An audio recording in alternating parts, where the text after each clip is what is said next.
নমস্কার বন্ধুরা, আমি বাবলা মুখার্জি। আমার ইউটিউব চ্যানেল ট্রেডারদের জীবনে আপনাদের স্বাগত জানাই। খুব ছোট্ট একটা ব্লগ নিয়ে আজকে এসেছি, সেটা আমি প্রতি সপ্তাহে দিই। এই সারা সপ্তাহে কী কাজ করেছি, কী কাজ করে কী পয়সা করেছি বা না করেছি, সেটা আপনাদের সঙ্গে শেয়ার করার চেষ্টা করি। এই সপ্তাহে হয়তো আমার টেকনিক্যাল যে অ্যানালাইসিসটা আমি করি, যার উপর বেস করে আমি স্টক কিনি বা বেচি ইন্টারডের ক্ষেত্রে, বেসিক্যালি আমি ওভারনাইট আমি যেগুলো স্টকগুলো ফিউচারে বেচি বা কিনি, সেগুলো কিন্তু আমি ওভারনাইট আমি রাখার চেষ্টা করি না। কারণ আমি প্রচুর টাকা এরম করে লস করেছি, ওভারনাইটে রেখেছি, দেখেছি পড়ে যাচ্ছে, 100 টাকা পড়ে গেছে, 150 টাকা পড়ে গেছে, প্রচুর টাকা লস করেছি এভাবে। যার জন্য ভয়ে বলতে পারেন, বা কোনো পয়সা চলে যাওয়ার ভয়,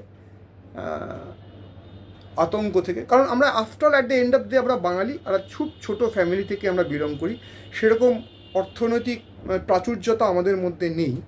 তাই কিন্তু ভাল লাগে শেয়ার মার্কেটটাকে, প্রচণ্ড আগ্রহ নিয়ে দেখি বা বোঝার বা করার চেষ্টা করি। হয়তো ভুল হয়, বেশিরভাগই ভুল হয়, কম লাভ করি, কিন্তু তবুও এই শেয়ার মার্কেটকে ছেড়ে বেরোতে পারবো না বলেই আমার মনে হয়। আর সবথেকে বড় সাপোর্ট করে আমাকে আমার এই ট্রেডিং মার্কেটে। আমি অসংখ্য ধন্যবাদ জানাই আমার স্ত্রীকে, যিনি সবসময় আমার পাশে আজ প্রায় 12-13 বছর ধরে আছেন, আমাকে ইন্সপিরেশন দেন, আমার প্রতিটা কাজে আমার পাশে থাকেন। তার জন্য তাকে ধন্যবাদ জানাই।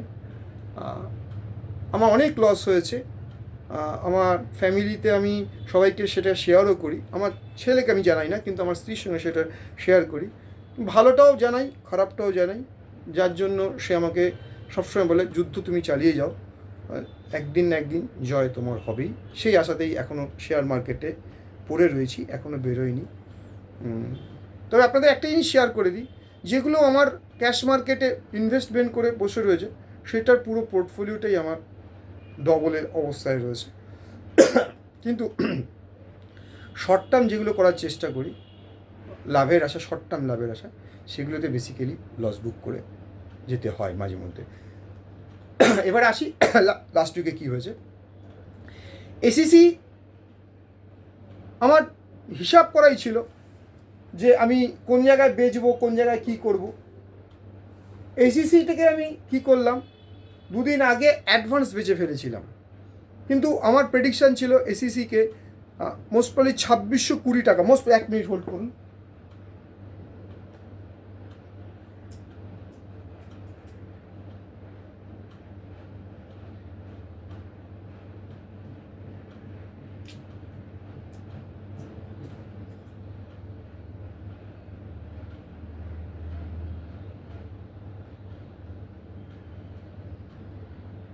হ্যাঁ, সরি, সরি সরি সরি 2700 টাকায় আমি ইসে করেছিলাম। 2700 টাকা 5 টাকায় স্টপ লস দিয়ে বেচার টার্গেট, আমার হিসাবটা আমার লজিক্যাল একটা টার্গেট হয়েছিল।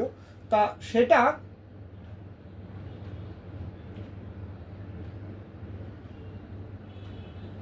সেটা 2700 টাকা স্টপ লস করে বেচলে পরে টার্গেট ছিল আপনার হচ্ছে গিয়ে 2450 টার্গেট, লজিক্যাল টার্গেট ছিল। তো সেটা যাই হোক, আমি বেঁচেছিলাম, অ্যাডভান্স বেঁচে ফেলেছিলাম 2-3 দিন আগে, কিন্তু সেটা হলো না, আমার জায়গাটা গেল না, উল্টে সেটা আমি স্টপ লস খেয়ে গেলাম। 2-3 টাকা স্টপ লস খেয়ে হঠাৎ করে বেড়ে চলে গেল, 2-3 টাকা স্টপ লস খেয়ে আমি সেটাকে ছেড়ে দিয়েছিলাম এসিসিটা। কিন্তু পরের দিনই সেটা 100 টাকার মতন পড়ে গেল, তারপরের দিনও পড়ে গেল। যে এরম কিছু ঘটনা। টিসিএস যেমন গত শুক্রবার পড়লো, বৃহস্পতিবার আমি বেঁচেছিলাম, বেচার পরে দেখছি পড়ছে না বলে ওই 1-2 টাকা পেয়েছিলাম বলে ছেড়ে দিয়েছিলাম, উপর দিকে উঠে গেছিলো, কিন্তু শুক্রবার সকালবেলা থেকেই উনি নিজের দিকে ধাবমান হলেন, 100 টাকা পড়ে গেল। তা এটা হচ্ছে আমাদের ভুল অ্যাজামশান হয়, সেই ভুল অ্যাজামশনের জন্য দুটো থেকে লাভ রাখতে পারিনি, ওভারনাইটও রাখিনি। যাই হোক, এই সারা সপ্তাহে বিপিসিএলকে ভাববেন কি বেচেছি, বিপিসিএলকে বেচে পয়সা নিয়েছিলাম, এটা কেউ বিশ্বাস করতে পারবে না। কারণ আমার মনে হয়েছে যে বিপিসিএল 295 টাকা থেকে 350 টাকা গেছে, এবং অয়েলের দাম অয়েল বটম থেকে একটা রিভাইভ করবার চেষ্টা করবে, সেই হিসাব করে বিপিসিএলকে বেচেছিলাম, পয়সা পেয়েছিলাম। আচ্ছা, রিলায়েন্সকে কিনেছিলাম, পয়সা পেয়েছিলাম। সারা সপ্তাহের কথা বলছি, এসবিআইকে কিনেছিলাম, পয়সা পেয়েছিলাম, এরম করে at the end of the week দেখা গেছে আমি ওই 9,000 9,500 টাকার মতন আমি এই সপ্তাহে লাভ করেছিলাম। কিছু নিফটি বেচেও ছিলাম। এই করে সপ্তাহের শেষে শুক্রবার দেখেছি 9 থেকে 9,500 টাকা আমি লাভ করতে পেরেছি। গত সপ্তাহে বলেছিলাম যা লাভ করেছিলাম সব জলে দিয়েছিলাম, কিন্তু এই সপ্তাহে ধৈর্যটা ধরে রেখেছিলাম। ধৈর্যটা ধরে রেখে 8,500 থেকে 9,000 টাকার মতন at the end of the week আমার কামাই হয়েছে। আমি আপনাদের সঙ্গে সেটা শেয়ার করলাম। আর এই চ্যানেলে যেটা বলছি সেটা সম্পূর্ণ আমার ব্যক্তিগত ব্যাপার, আমি আপনাদের সঙ্গে শেয়ার করি। এর জন্য যদি কারোর কোনো লাগে ক্ষমা করবেন। আর এই চ্যানেলে যেটা বলবো বা যেটা করব সেটা আপনারা কেউ সেই বুঝে পজিশন বানাবেন না বা করবেন না, তার দায় বা দায়িত্ব আমার নয়। এটা সম্পূর্ণ আপনার নিজস্ব চিন্তাভাবনা থেকে করবেন। আমার চ্যানেল এর জন্য যদি কোনো রকম শুনে যদি আপনারা কোনো রকম প্রিপারেশান নেন বা কোনো পজিশান বানান, তার দায় দায়িত্ব আমার চ্যানেল থাকবে না। এর জন্য যদি কোনো লাভ বা লস হয়, আমার চ্যানেল বা আমি তার জন্য কোনো দায়ী থাকবে না। জাস্ট এই সপ্তাহে যেটা হলো সেটা আপনাদের সঙ্গে ছোট্ট করে শেয়ার করে দিলাম। আগামী সপ্তাহে আবার শেয়ার করতে আসবো। আজকের মতন ছুটি নিলাম। নমস্কার। সাবস্ক্রাইব করবেন, শেয়ার করবেন, ভালো লাগলে পরে আবার আপনাদের সামনে আসতে ইচ্ছা করবে, আমার কথাটা আপনাদের সঙ্গে শেয়ার করার চেষ্টা করব। কমেন্টসে জানাবেন, যদি কারোর কোনো শেয়ারের সম্পর্কে কিছু জানার দরকার থাকে কমেন্টস করে জানান, আমি চেষ্টা করব সেটাকে আপনাদের লাইভ মার্কেটে হোক যে কোনো মার্কেটে হোক আমি আপনাদের জানাবার চেষ্টা করব। নমস্কার স্যার।